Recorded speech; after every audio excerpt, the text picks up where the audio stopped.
Welcome to Talking Giants, presented by DraftKings. I'm your host, Bobby Skinner, here with my co-host, Justin Pennick. Got an interview with Zack Rosenblatt of NJ.com. He's been covering the Giants for over a year, about, I guess, a year and a half now. So we recapped minicamp a little bit with him, talked about some big picture stuff with the Giants. Justin, how are you? Hey, Bobby Skinner. Happy to see that your energy is well to start the show. I'm concerned about you. I'm concerned about your mental health with your Nets. Yeah, Zack Rosenblatt, really fun guy. You know, I'd consider him a close friend. Kind of needed him to come through for us today, and he did. So thank you, Zack Rosenblatt, NJ.com. Go check him out. Yeah, he teased a story he's got coming soon, so that'll be interesting. Big story. Looking forward to it. And guess what? We're going to be horrible hosts, and we know who it's about, but we can't share it with you. Ooh, we know that? You don't. Speaking of something that you guys didn't know about for a long time while it happened, and that we didn't know about, it seemed like nobody knew about, Sam Beal got arrested and convicted, and we didn't even know. He was arrested last year. He was just convicted, and he was found like it was. But we didn't find out until after he was convicted. Correct. That does not happen in the NFL. The smallest of players. How did this fall through the cracks? So he got arrested for illegal possession of firearm and marijuana in his vehicle, which on the NFL arrest totem pole, that's probably like down on the lowest, you know? Yeah. So it wasn't the biggest deal in the world, but this all happened before his opt-out. So how did we not find out about this? Like, I don't get it, you know, and it's not really, you know, it's brutal, but it's true. It doesn't really have much bearing on the Giants because Sam Beal is probably not going to make the team. The one part I do feel bad about is he's probably going to have to pay back that money that he got on the advance for opting out. But I just am blown away that we didn't find out about this until now. I mean, you were even asking Zach, like, did the team know? Which they had to. They had to. But here's the thing, Justin. If the team knows, the media would know. There's no way the team knew and the media didn't know. Because if the team knew, which means people in the team knew, which means somebody would have told the media.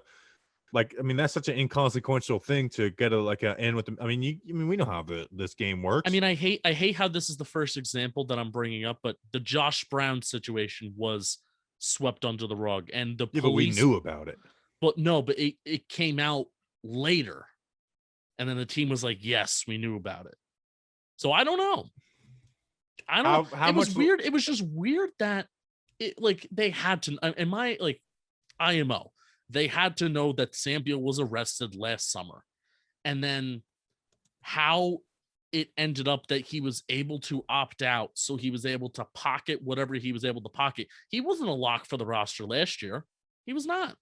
I mean, maybe he would have to start the year because this is before Yadam was here and this is before Ryan Lewis was here and Valentine was getting the starting reps. But he probably would have made the team to at least start the season. Like, it's a very weird thing, but very weird. So, but that doesn't count as an arrest for this season though, because it was last year, which kind of is worrisome because it's like, you know, oh, we got out of the way. Because I mean, I literally finished off Friday's pod with "Don't get arrested," and then we get arrest news, you know, less than 12 hours later of the podcast coming out. Yes. So, but hopefully we don't get any more in the next 6 weeks. Yeah, but Sam Beal, we get you arrested, Justin, and you are the arrest for the Giants of the offseason. No, that's all right. Sam Beal always in my brain was a mythical creature. I always compared him to Jacoby Ellsbury. They're these people that are real people. I genuinely believe that he's a real person, but we've never seen him. We've never seen him step foot on a football field except for like once or twice. And unlike unicorns, though, I don't know if a unicorn has ever been arrested for a firearm-related charge. And Jacoby Ellsbury has also not been arrested for a firearm-related charge. For all we know, he may have in the past couple of years, and we didn't hear about it. That's true. The 3 Fs: Florida, fireworks, and firearms. You got to stay away from them in the offseason. So, how about the 2019 Giants secondary room? Janoris Jenkins was the saint of that room. You had DeAndre Baker, you know, let's go with Sam Beal, Janoris Jenkins, who Corey Ballantyne got shot. Tough, yes. What a room. Grant Haley, he's like the clean cut guy of the group. Grant Haley could not dodge a bullet if he tried. That was a bad joke. Yeah. He has no ball skills. I don't know. Yeah. Can you hear the rain? No, but that 2019 Giants secondary room was something. I love it. All right. Fiery group, some might say. They really, shot off. All right. They really allowed a lot of explosive plays, which that is both metaphorically and factually true. They were very explosive. Sometimes sometimes it looks like their mind was blown out there on the field. DraftKings Sportsbook is not only my favorite sportsbook, but also America's top-rated sportsbook. I love using DraftKings Sportsbook. It's easy to navigate, has plenty of instructions for new bettors, and nearly limitless ways to get in on all the action. My friends and family have been loving DraftKings Sportsbook, and I know you will too. Listen to this great offer. DraftKings Sportsbook is putting you courtside with a chance to turn $1 into $100 in site credits. That's right. Pick any basketball team that is still in contention. Bet $1, and if that team wins, you win $100 in site credits. Bet on the Nets. Bet on the Nets. Don't forget DraftKings Sportsbook also offers great odds and promotions on baseball, hockey, and so much more all week long. DraftKings is safe, secure, and reliable, so you deposit and withdraw your funds at your convenience. Download the top-rated DraftKings Sportsbook app now and use promo code JOHNBOY when you sign up to turn $1 into $100 in free credits. Bet on the basketball team of your choice to win their next game, and if they do, you will claim $100 in free credits. That's promo code JOHNBOY for a limited time. Only at DraftKings Sportsbook. Must be 21 or older. New Jersey, Indiana, or Pennsylvania only. New customers only. Wager paid out in site credits. Restrictions apply. See DraftKings.com/sportsbook for details. Gambling problem? Call 1-800-GAMBLER or in Indiana 1-800-9-WITH-IT. And here's Zack Rosenblatt.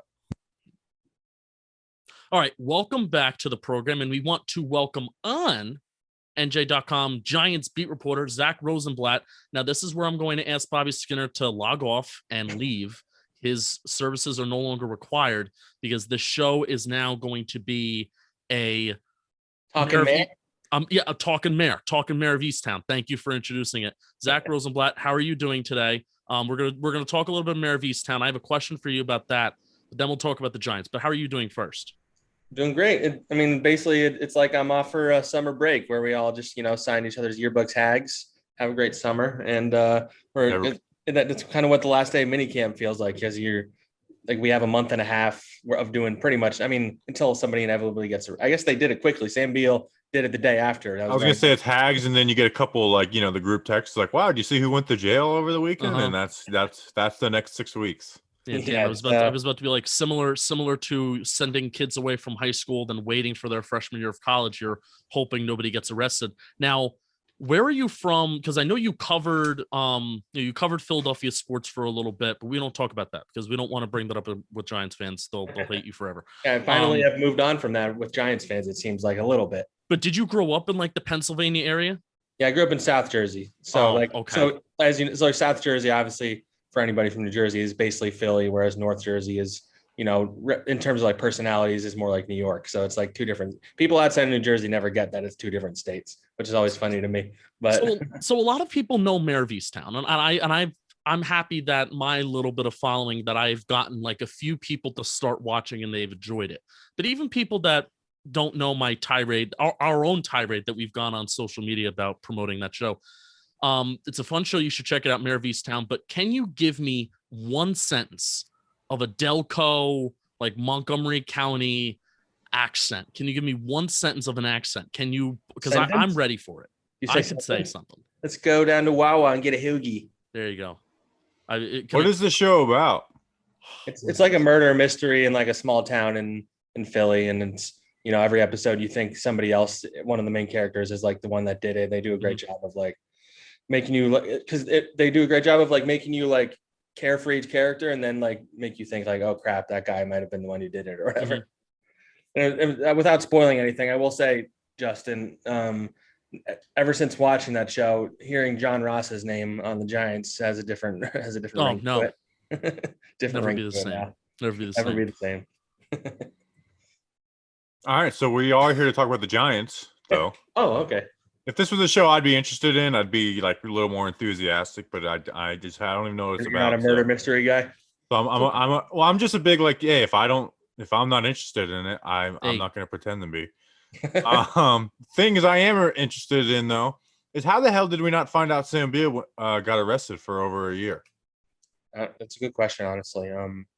Yeah, and I don't really have an answer for that. Honestly, it kind of came out of nowhere a little bit there. Sam Beal is like that little known. Like it's kind of surprising that like did the Giants know? Because if the Giants knew, you think like there would be somehow that got leaked out. It almost seems like they didn't even know, and that's why he opted out. Was to save his I haven't heard anything in terms of that, but like you look at the timing of it, and it does seem like that might. I mean, this is speculation, but it does seem like it might have played a role in him opting out, maybe in some way. Like I don't know. I don't really know the logic there, but because he got indicted 8 days after he opted out, so at that point he had already been arrested. I'm sure he knew that was coming at a certain point.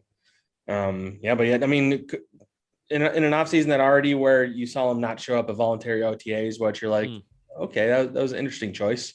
And then this comes out like, I mean, it's kind of like an underrated bad Dave Gettleman pick that you kind of forget about because it doesn't appear on like regular draft pick lists because there's a supplementary draft, but it's pretty high up there in his worst moves. If you just look at 6 games in 3 years. He just got nothing out of it, you know. Yeah, that's. I mean, it's besides like Devontae Adams highlights. Threw a 3rd round pick in the trash. Essentially, is what they did. So yeah. So I mean, we kind of already moved on from Sam Beal. I did see something that when players, because when players opted out, they got that advance. Part of their contract. But because he wasn't like, I don't think he was the Nate Solder one where it was an excused one or whatever. So if he gets cut, I think he has to pay back that advance. So and I think he does, and I think that might be why the Giants. I forget how much money it is. It is a decent amount of money. Might be why they're just even bringing him into campus. Hope he's been saving it and not using it on legal fees or whatever. So. I know. Well, no, he hasn't because I saw in the report that he had a public defender, so he didn't even use. Oh, there you go. Yeah. He didn't even use a real tough. Paid lawyer. That's tough. No comment. So we're gonna talk about some relevant stuff though, because Sam Beal's irrelevant at this point. Yeah, so let's hope that this next draft pick doesn't necessarily end up like Sam Beal. But I feel bad bringing this up, but I feel like we kind of have to. And the fact that we have you here, and I don't know, Bobby. Probably next time we're gonna be talking to a beat reporter is training camp. So Kadarius Tony has made it a habit so far this spring to find a way to miss practices. Now, one of them was a family emergency. So, you can't, no judgment can be passed there because nobody knows. But I believe only, correct me if I'm wrong, Zach, 1 out of the however many practices the media has been allowed to attend throughout this whole spring process, Kadarius Toney has been there, correct? No, that's not entirely accurate. I would say, so he was at the rookie mini camp, and then he had his cleat issue, and then he was there the next day, but he was like limited. And I can't remember the 3rd day of rookie mini camp. He might have practiced. No, maybe they might have taken him out that day. It's hard. It all kind of lumps together. And then, the voluntary OTAs, he was not there, which, usually the 1st round pick shows up for that. But I mean, he hadn't signed his contract yet. So I guess there's at least an argument for it. And then he did show up for the 1st day of mandatory minicamp, and then sorry, my dog is like messing around with my laptop. And he slipped like 5 times over the course of that. Come on, Maggie, stop. He slipped like 5 times during that practice and then left early.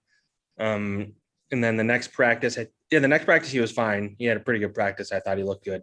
And then he had the family emergency. So yeah, I mean, it's just been like I know. I figured you would ask about him because it became a whole big thing after, I guess, Florio wrote about it. And Florio's like has made very little impact so far. It's like, won't make comments on Florio, but he makes a lot of comments about things where he's not actually there. He's just basing off like what somebody wrote or something. But no, and I listened to what Dan and Jordan, they hopped on a podcast together, and I mean, every person is going to have their overall tone of what they kind of maybe want to portray. So I wanted to bring it up because their tone was very much like, hey, this is something to just like keep an eye on. And whereas where are you on it? Or I can see it if finding ways to miss practices if that kind of continues throughout camp, I could see it. It's kind of like behind the back of my brain. It is something that I am slightly worried about. But where are you after your observations and maybe why he missed practices or why he wasn't there? Obviously, not counting the family emergency. Where are you on the whole concern, not concerned, Kadarius Toney missing practices, blah, blah, blah? Yeah, I mean, I would say it's not an ideal start to a guy's career, especially in a building with Joe Judge, where I think he really like pays attention to everything that happens in practice and how guys act and stuff. But I think it's generally too early to overreact to almost anything, and that comes from someone who had to write observations after every mini camp practice, which I really had to stretch myself thin coming up with things to put in there. But yeah, I mean, I don't like they said, I think it is something to just keep in the back of your mind. I mean, if this becomes a thing in training camp, where it's a constantly one. I mean, I didn't cover the Giants at the time, but a lot of the reporters are bringing up how Odell started out his career. He kept, missing practice or, things kept coming up and then he got hurt and everybody's wondering if he was going to play. And then he obviously had not to say Kadarius is going to have that kind of year. But, I think he still has a lot to prove. And, a lot of people thought it was a reach at that spot or whatever. And there were questions about his maturity coming in, and he's going to have to, not live up to those questions, I guess. So if he comes out and has a great training camp, everybody will forget about it real quick. Or if he's, as long as he doesn't miss practices or late to meetings. And like, I think that's when you start worrying. If we start hearing stories about that, or he gets suspended for, something that happened in the meeting room or something like that, then you get worried. But I'd say it's early right now. He's young, he just got drafted. I guess let's see how it plays out when training camp rolls around. You wrote a long story after the draft about Kadarius and some of like the the off-field stuff, and talked to family members. Is there anything like you could shed on that from that, where it's like, because character concerns just becomes like this blanket term for anything, where it could with DeAndre Baker, it could be holding up a barbecue, or it could be sleeping in a meeting, and those are two totally different things. What happens is everybody you wind up hearing people tie those things together as if they're like similar or whatever. Yeah. Yeah. So like, is there anything you could shed from like that on the Kadarius Toney character concerns? Is it like on field, off field, or that's actually funny you bring that up. We're talking about those practice stuff. Like one of the main things when I talked to all the people that were close to him was like how much he loved practicing, how hard he worked in practice.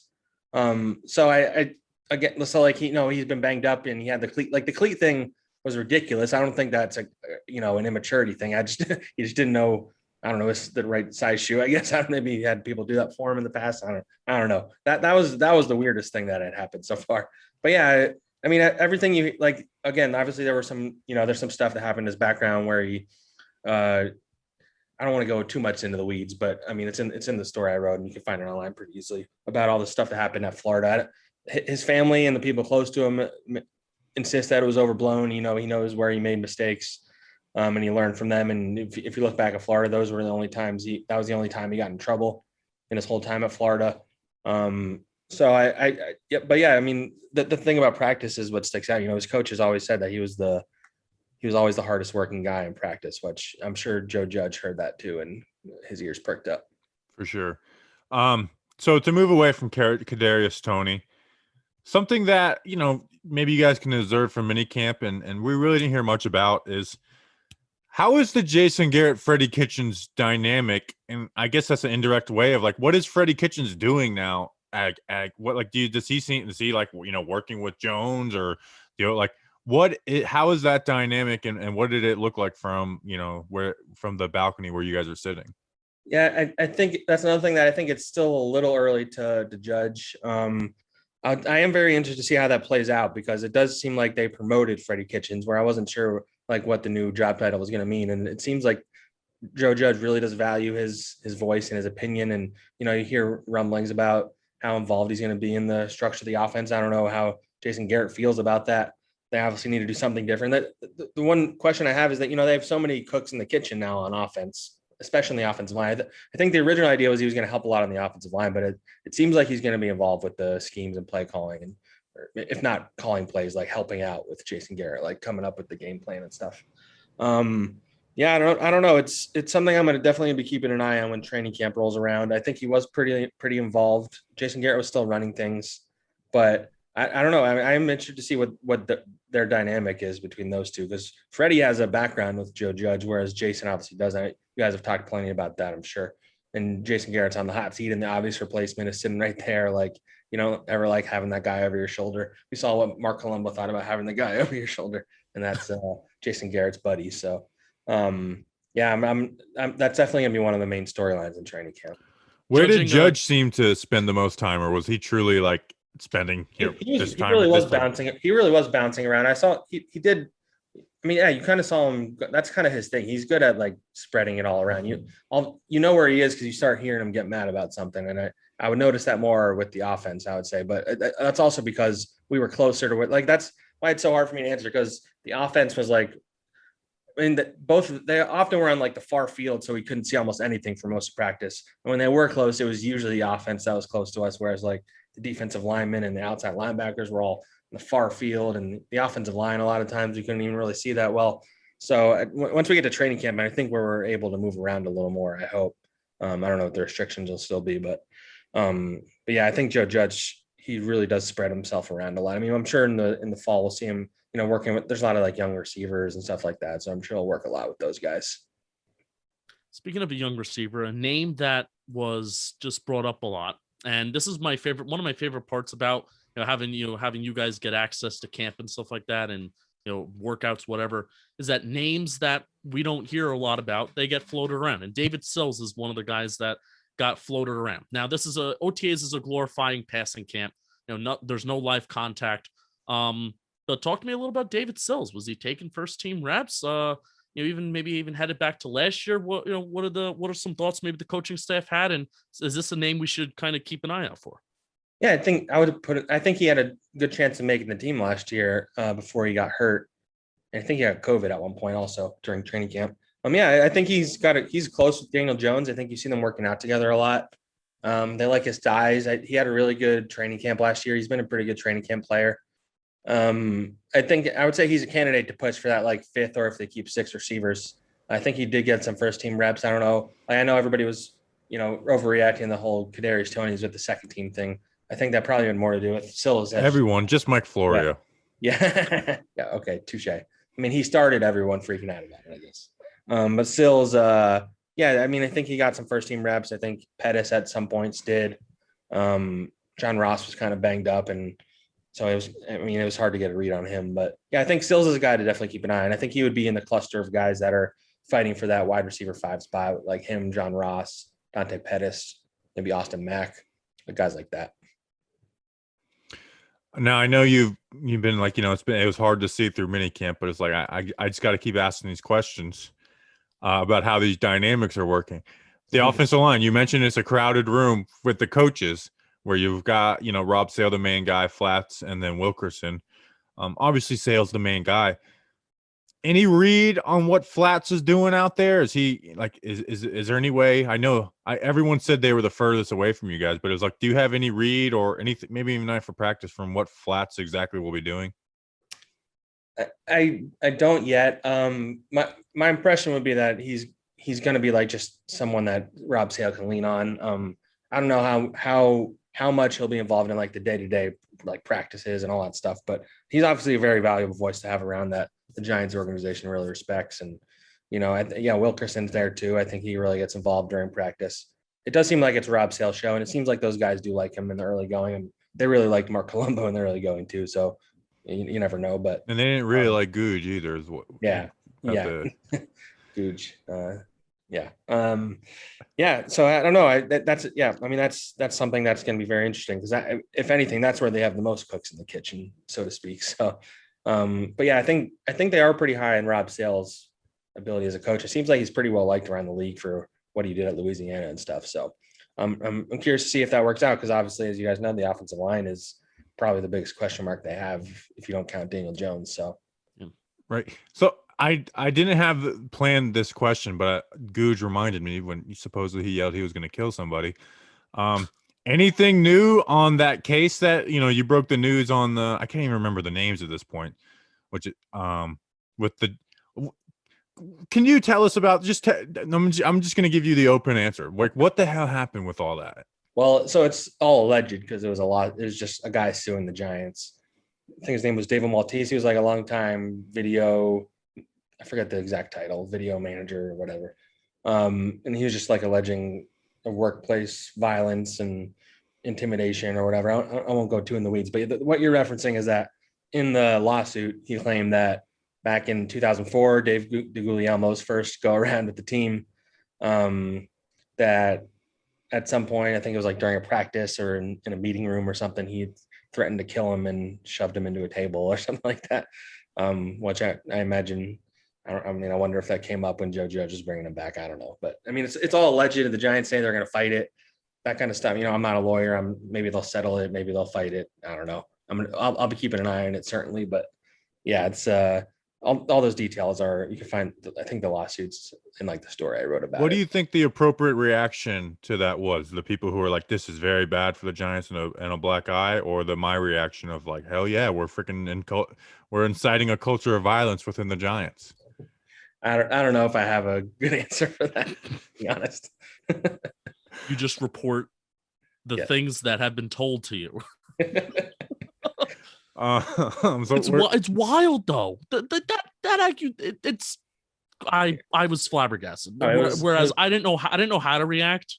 Whereas Bobby was just like, yeah, we're slamming people in the tables. Yeah, sure. Yeah. Oh yeah. I mean so the lawsuit wasn't necessarily about that, but when I was reading through it, I was like, that I saw DeGuglielmo's name and then I saw the context of him in the story, and I was like, all right, well, I need to make sure that's highlighted pretty early on in my story. That was the one part though where, knowing how the players thought he was really intense, seeing some of his former other pressers, that is the one part of it where I did read it and I was shocked, but also I wasn't that shocked. Yeah. Well, I mean, even beyond all that stuff, I mean, he's had a rep where players in the other teams haven't liked him. Yeah. Like for, I don't know, whatever reason. And he's bounced around. That was like one of the big stories when he got here. I don't think he's ever been in a job more than 2 or 3 years. Now he's in college. So, I mean, I think the only place he lasted was like assistant for like under flats with the Giants. And then it was like every single year he bounced around. Yeah. Talking about the O-line, Nate Solder. Mm-hmm. Justin?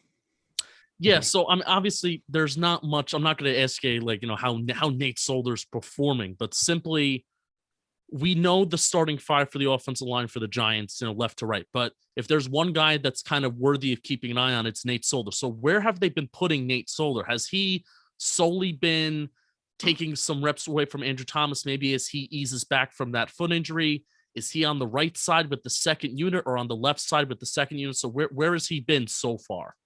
Yeah, he did get a lot of reps at left because Andrew Thomas on like a pitch count. Yeah, because of his offseason surgery. So they were easing back in. So you saw Solder going in at left, which, I took note of because, the idea I thought originally was that Solder would push Pert at right tackle. And then if you think about it, it probably was kind of, never going to happen because, Nate Solder hasn't played in over a year and he's beyond that. He hasn't practiced at right tackle since like his rookie year, I think. So, but yeah, I think he's really going to be a swing tackle. He's going to be at both spots. I'm sure they want to make sure he's good to go at left tackle.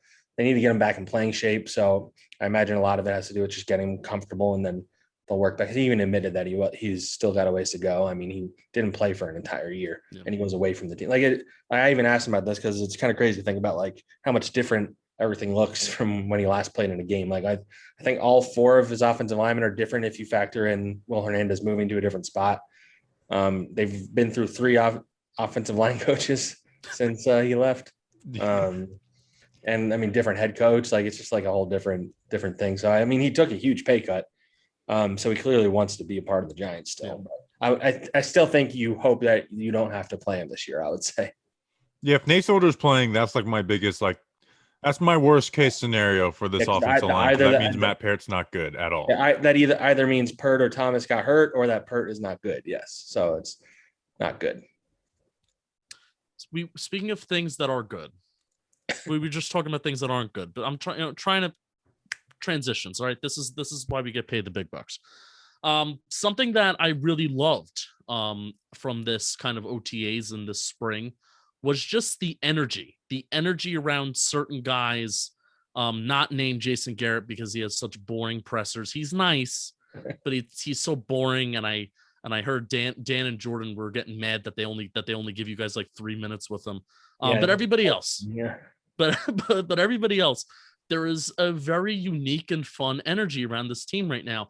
And maybe talk to us a little bit about, I know you weren't really here with Shermer and McAdoo and all that stuff, but maybe even, prior teams that you've covered, the second year of a new coach, it seems like the energy of the message of the head coach, Joe Judge, is still kind of here and it's still kind of present. And the excitement is still here. So kind of talk to us about that, how you're sensing it, energy, especially it's tough to portray that energy through Zoom. So talk to us about that.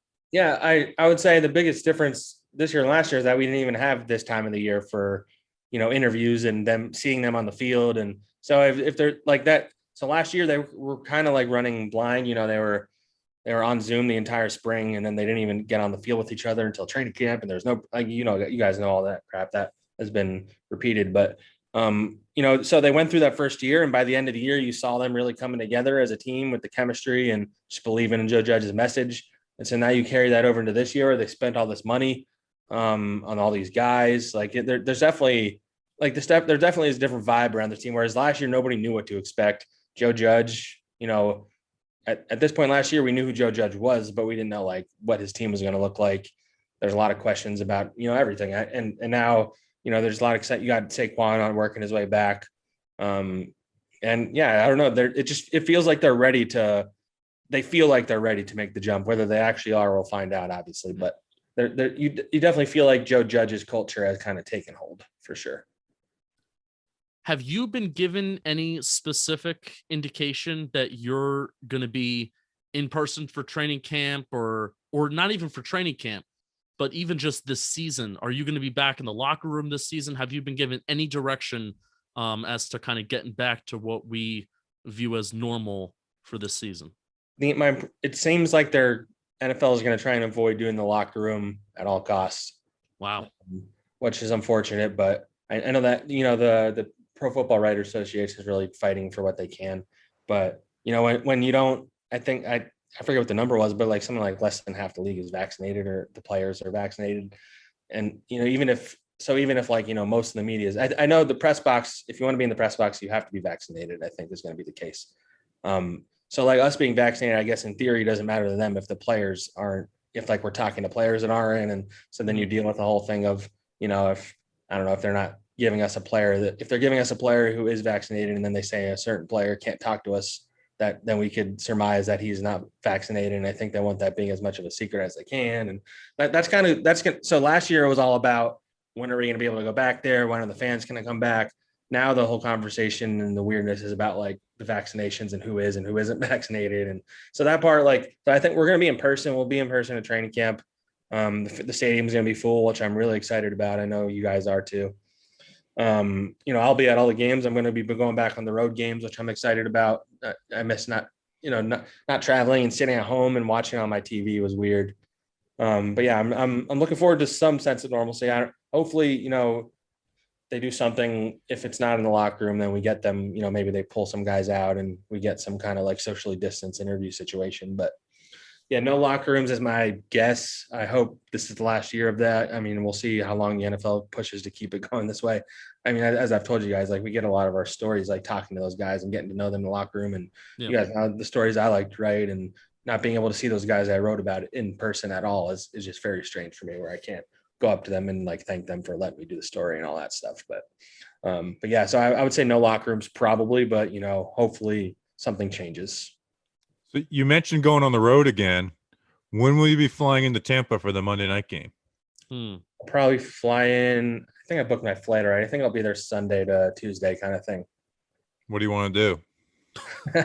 Oh yeah, you're gonna be there, huh? Oh yeah, I'm gonna try and show like anyone who's willing a good time in Tampa. I always say I talked to this who it was with license plate guy, and and I've talked to a couple of people. It's like Tampa brings out the worst in people. So I'm looking forward to seeing the worst of all of you guys down in Tampa. That'll be a fun one though. Their road schedule is pretty phenomenal this year, honestly. Like, don't you guys get to go to LA too? Yeah, we got Miami as an extra game, which I don't think anybody had a better deal than that. We go to LA, New Orleans, Chicago, Tampa, Kansas City, which I've never been. I'm excited to go there, get some barbecue. And that really is a great road I schedule. think that might be it. I mean, then you have NFC East ones, which kind of stink, but yeah, Philly, Washington. Stay home for the Washington. Is it Washington or Chicago that has the terrible press view or media view?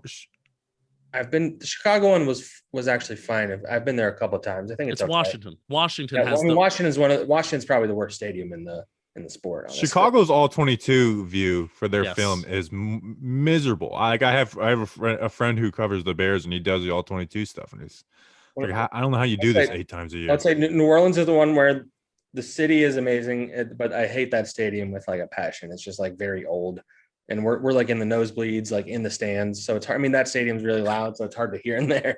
Like I'm a miserable person, so I prefer to be alone in my silence. But yeah.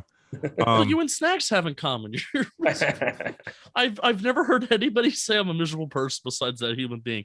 Well, okay, don't put me on level with Snacks. I wouldn't say I'm that. Yeah, I was gonna say that might be like the only thing they have in common. He ticked me off real good this weekend. He has messaged me twice during the Nets series with the eyeball emoji. Both were minutes after Harden and Kyrie's injury. And he goes, "Oh, I just saw the score. I didn't know what happened." He plays dumb every time, and oh my god! Nobody's ever accused him of being like a good person. So no. I said some pretty. I can't say what I said back to him, but I wouldn't. The Harden injury went, it sucked, but I was like, okay, we can live with this. The Kyrie injury, I curled up into a ball as soon as I saw him go down and hold his leg, I curled up into a ball on my couch. That was tough. So we're talking about being bad people. Someone who is good is Logan Ryan. Nice transition there. We've pegged him as being Mr. Perfect. Did you vote? I think we asked you on this on the last one. I think we asked every beat reporter we've talked to. Did you vote for him for the Media Good Guy Award? I think I did. I put him, Leonard Williams were my top 2. I think that was the order. So we want to defeat him for next year's Media Good Guy Award. So I don't think you can win it 2 years in a row. I think they have like a rule with that. Good. Can we influence? What do we have to do to influence your vote to make it somebody that we want it to be? I don't know, man. I'm like Mondre Harper, like wins Media Good Guy. I have morals. I stay by the book. Money, pizza. So he seems like, who is like the leader of this team? Like I know Daniel Jones and the quarterback always has a leader, but it seems like Logan Ryan is taking like the flat out leader of this team role in year 2. Yeah. I mean, I think he probably even took it by the end of last year. He's the leader of the defense, I think, for sure.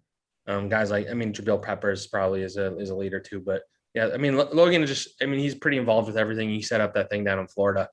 I think he's mastered the art of pandering to the Giants fan base, I would say, generally speaking, bringing up how he called on Trell Roll and those guys. And he always talking about how much he loves the fan. Like he's really good at saying what the fans want to hear, which, it's good for him. That's smart. But it is funny. Again, we'll say this every time until it gets towards the end of training camp. He wasn't even on the team at this time last year. So, so it's crazy to think like how important he is to the organization now. But yeah, he's I think one thing I am interested about is how they use those 3 safeties, because when they signed him because McKinney was injured, and then McKinney worked his way back a little bit and he started playing at the end of the year, but they obviously invested in McKinney. I think they really like him. Jabril is in his last year of his contract. So I think how they play those 3 guys probably would be pretty telling about the future of that. Because you would think all 3 of those guys won't be here for the next 3 years. Maybe this is the last year with all 3 of them, or who knows. But I am very interested to see how Patrick Graham figures that out. The beauty of Patrick Graham is what they said. It was funny that Logan and Jabril, I don't think they planned that either. Maybe they did. No, that was totally thing on their own. Yeah. Was Pep wearing his agency's hoodie, like a clear pay me sign? Because that's the way I took it. I didn't even think about it. I think was that you that tweeted it, or somebody tweeted that? Yeah, it was like Jabril Peppers was wearing a CAA sports. I should have noticed that. I didn't know that. He's in the last year of his deal. I'm sure he wants a new contract, but he's an interesting player. He's young. He's he started playing his best football last year. I think you guys probably agree with that. So I don't know. I'm curious to see what they do with that, because he would just be another guy that let go if they don't re-sign him. So, and then it becomes down to the thing of, they're trying to win now, so it's a little different trading away assets and stuff. But if you're not re-signing him, then why are you keeping him at the same time? So I don't know. That'll be, because I don't think they're going to bring back Evan Ingram after this year. I would think. Who knows? They seem to like him more than anybody else. But those two guys, it's going to be interesting to see how that plays out. Yeah, and Peppers doesn't seem like a guy you would tag. It'd kind of be like either you give him a contract or you let him walk. It's, I don't know how crazy the negotiations get, but at the same time, I don't know if you want to be paying all this money to, two safeties and a guy you picked in the second round, who in theory paid in 2 years or whatever, 3 years. My prediction is if once kickoff starts week 1, and if he doesn't have a contract extension, that they plan on letting him walk, which is unfortunate because I do love Peppers, but I understand, they drafted McKinney and signed Logan Ryan. And they're going to be tight for cash next year. So, and which they've admitted, which is something they usually don't. Where like Dave Gettleman's always like, I'm not worried, but Kevin Abrams was like, yeah, we're going to be tight up against him next year. So somebody's got to go. They're going to have to cut some guys. I imagine, could probably guess some of the guys they'll at least think about cutting or restructuring or whatever. So next offseason is going to be very interesting, because they went all in this offseason, obviously. And if things don't work, then all of a sudden you're in a tough spot because you can't really improve your roster very well. They have all those draft picks, obviously. And in theory, they could trade up for QB or whatever if Jones doesn't work. But so it's going to be all like trades or picks, it feels like, next offseason maybe. Right. So we'll finish. Or go ahead, Justin. I have a burning question, and I want you to give us a tip on your professional life. Now, I want to know, and if you have a plan, I know you have a plan. You're a man with a plan. You're not a man that just wakes up in the morning and then just does whatever. I know you're a man with a plan. So, who is of the player that you're eyeing this year? Now, you already have Kadarius Tony. I know Darnay Holmes, you wrote a story on him like the last offseason, and maybe you wrote another one. Logan Ryan, you wrote a few stories on. But who is like this player this year? Now, I know it's tough because you're not going to be in person, or probably not going to be in person, so it gets tougher. Who is the player that you're eyeing this year to, like, I want to write like one of your good classic Zack Rosenblatt in-depth stories on? Who do you have your eye on? Oh man. Well, I'm working on one about somebody right now. Spoil. Can you tell us when we end the interview and really tease the listeners? Yeah, I can tell you guys. All right, that's the end of the show. I'm trying to think so I've written about so many of these guys at this point, because last year I had to kind of work hard to make that stuff happen. I don't know how you did it. I just work in the phones. I'm trying to think here.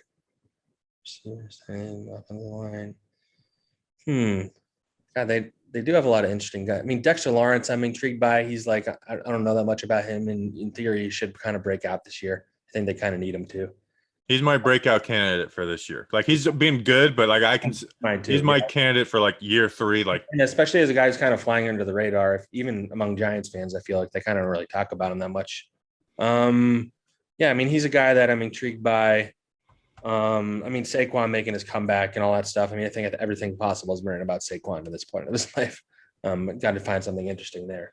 I'm trying to think. You're right about Jabril Peppers' rap career. Is he a rapper too? I don't think I didn't know that. He's a rapper. I know Corey Clement is, and Corey Clement, Cadarius. Reichwell Armstead is, if he makes the team, he's an interesting guy, obviously, because of all he went through. I don't know if he's going to make the team, but I'm intrigued by him because nobody knows his story yet, so of what happened last year. So that'll be interesting. Cool. Final question: is there any way to get me on a Zoom call so I can ask Joe Judge straight up? Ask me this like once a week, I think. I know, I'm persistence. You're like, oh, you're not going. Can I get the Zoom password? So I'm like, okay, calm down. Well, just phone me in, like when they call on you, and I'll like yell it up, like, hey, Coach Judge, have you worn your shake and bake shirt lately? And then you could be like, what the hell? Just what's going on? I'm trying to ask a question. Like, just really play dumb with it. Well, yeah, because now if they go on this podcast, they know where it came from. So. They don't, well, Joe Judge will know because he listens. Tell Bobby. We'll cut all this out, because I know Joe Judge will listen, and now he'll be expecting it. But we try and influence people and buy people. So let me know your price to ask them about the shake and bake shirt, and then we'll. Big on bribery. You're big on bribery, I've noticed. I was just thinking like this. I think this is the third time you've tried to bribe Zach in like the last 10 minutes. I'd like to take care of people financially. I'm very loose with I mean, Justin knows. Like anytime someone helps me, I'm like, here's some money. That is true. It's like, oh, you're just doing your job. Okay, what do you do on the side to make all this money? Jeez. Well, that's my issue. I don't have money because I'm very loose with my money. Because you're just giving it away all the time. Because you're such a caring individual. It's the only thing I'm good at. I guess he's one of those sketchy Florida men, is what I'm hearing. Yeah. I got my money. All right. So just slide me a piece of paper on the table. Zach, thank you for coming on. Where can people find you? It's at Zack Blatt on Twitter and NJ.com and all that good stuff, right? Yep. Zack Blatt, ZackBlatt. Yeah, and NJ.com/Giants, where I put all my stuff. This is dead part of the offseason. I'll still try and, put out some I did a 53-man roster thing today. And as soon as I publish it, I always I probably shouldn't have done this pick or whatever, but I always enjoy doing those because you get like a good feel of like where you feel like the roster is at certain points in the process. Right. Well, that'll be my final question. What am I supposed to do for this next 6 weeks? Because this is my first time being full time, and I feel very unfulfilled at times. Where it's I'll watch a little bit of like a college player from next year, but it's like, I'm not really going balls to the wall right now. I feel unfulfilled these 6 weeks. I would say you could just do deep dive analysis on Leonard Williams' Instagram. I'm sure you guys already do that to an extent. Oh, yeah, that's a Friday segment. Looks like he's in Hawaii right now. I'm sure there'll be some like fish that he grabs with his bare hands or something. So yeah, speaking of bear stuff, one real nice picture on his Instagram story today. All right, we'll end the show there. All right, Zach, thank you. Thanks for having me, guys. Summers. This meeting has been recorded. Can you read the ad, please? All right. Summer's coming, Bobby Skinner. Are you ready to unveil your beach bod? Question. Close. For the 4th of July, I'll be ready. Today's episode is brought to you by Manscaped, our go-to men's full-body grooming products. From the legends who introduced the greatest electric ball hair trimmer, Manscaped is now introducing the Ultra Smooth Package, a razor and formulation kit designed for the brave men out there who like to go to the skin when they trim their balls. Your new nickname is going to be the Bald Eagle after using the Ultra Smooth Package. Very American, speaking of 4th of July. Would you like your... I'll shoot an eagle. Would you like your genitals to be nicknamed the Bald Eagle? Like if your female friend, hey, how's your Bald Eagle doing? Would you like that? I think that's pretty cool. Bald, but not eagle. Just bald. Yeah. How's your bald doing? Bald balls. Men, women, everyone. Why bald glizzy? There's nothing worse than the ingrown hairs you go to the skin, especially when it's summer bod season. It's time to get ready for hot guy summer. Ooh, hot girl summer, hot guy summer by going to manscaped.com for 20% off plus free shipping with the code GIANTS. Your pubes don't stand a chance because the Lawnmower 4.0, the greatest piece of glizzy grooming engineering this world has ever seen. Bobby, are we going to be bringing back that phrase and that word this summer? See, glizzy. we put to bed glizzy, but Manscaped is putting it back out there. I mean, this was the glizzy time last year, the 4th of July, and all of a sudden, for like maybe 2 or 3 weeks, like we just became a hot dog page. The like most every time viral people were tweeting hot dogs at us. Maybe our biggest tweet of last year from Talking Giants was about glizzies. Like, no, I think that's the most viral tweet all time. I can find out by the end of this. All right, find out by the end of this ad read. So I'll go on a little bit more. So the Ultra Smooth Package, for Manscaped, it includes a crop exfoliator, a crop gel, and then boom, step 3, time to shave. Lawnmower 4.0. Go out and get it if you haven't gotten it. I tidied up a little bit this weekend. I did that, and I'm willing to bet about $3 that Glizzy Gladiator, whatever tweet that we did last year from the Talking Giants account, that is the most seen in terms of view count ever from the Talking Giants account. I'm looking right now. Our top impression. I'm looking to see this doesn't count views. Oh, just 790,000 is our top impression so far. September. Let's see. July. No, not even close. 187,000, which we've had a few more than that. Let's see what the winner was. The 790,000 was the JPP and OCU Manora at Media Day. Oh, yes, because that really did blow up. Well, let's make another Glizzy Gladiator tweet go viral this summer. And make sure that you go to manscaped.com and use promo code GIANTS for 20% off and free shipping. That's manscaped.com, promo code GIANTS, 20% off and free shipping. Thank you, Manscaped, and thank you, Zack Rosenblatt. Yes, thank you to both. Thank you to Glizzies for giving us something to keep our page relevant in the month of July last year. Yeah.